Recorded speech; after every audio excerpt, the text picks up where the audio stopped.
You must have wondered how the bank earns money when they are just holding your money and even providing you an interest in return. Well, in our today's video, we are going to exactly look into this fact.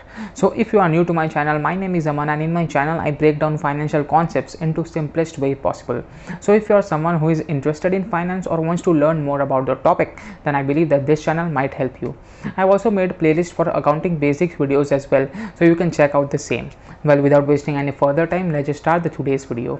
So firstly, let's just understand what is a bank. So a bank is a financial institution that accepts the deposit from the public, and they also provide some other kind of services like providing loans and facilitating transaction for businessmen.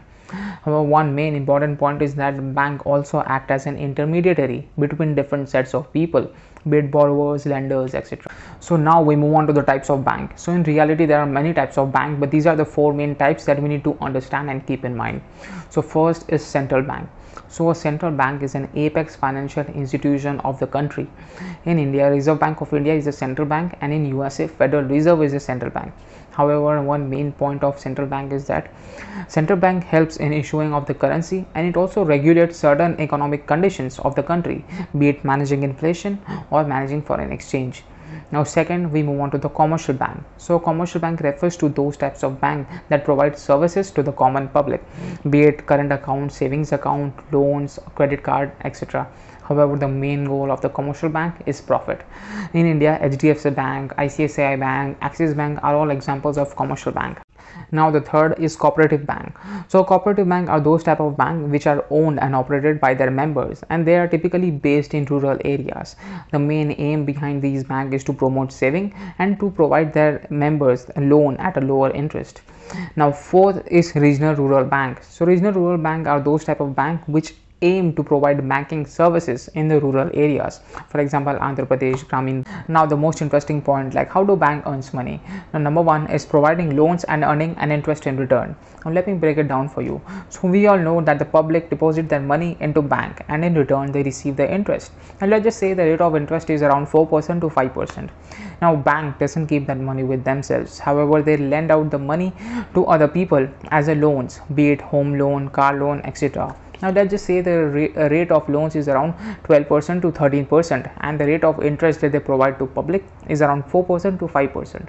Now the difference between these two rates is the profit for the bank, and it will be the amount that the bank has earned. Now second is charges and commission.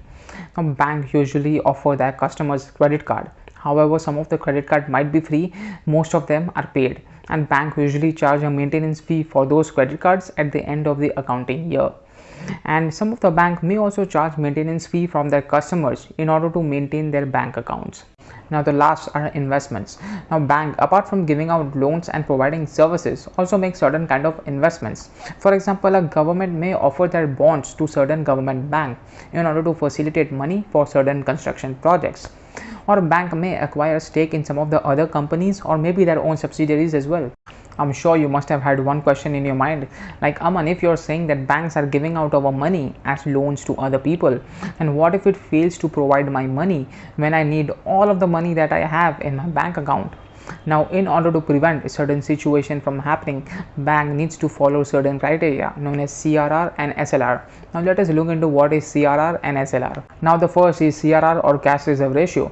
So CRR basically refers to the percentage of money that bank needs to keep with RBI or central bank.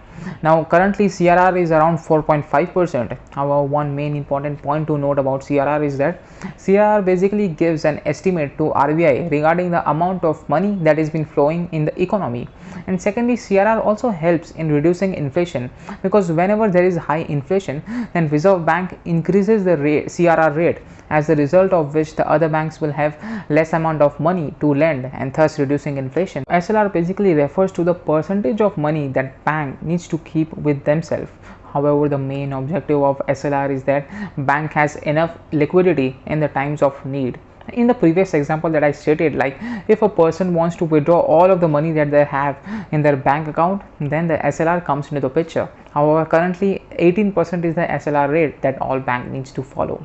And that is all with the today's video, guys. And if you found this video insightful, then I would appreciate if you just like and subscribe and follow for more such finance related videos. Till then, see ya, stay tuned.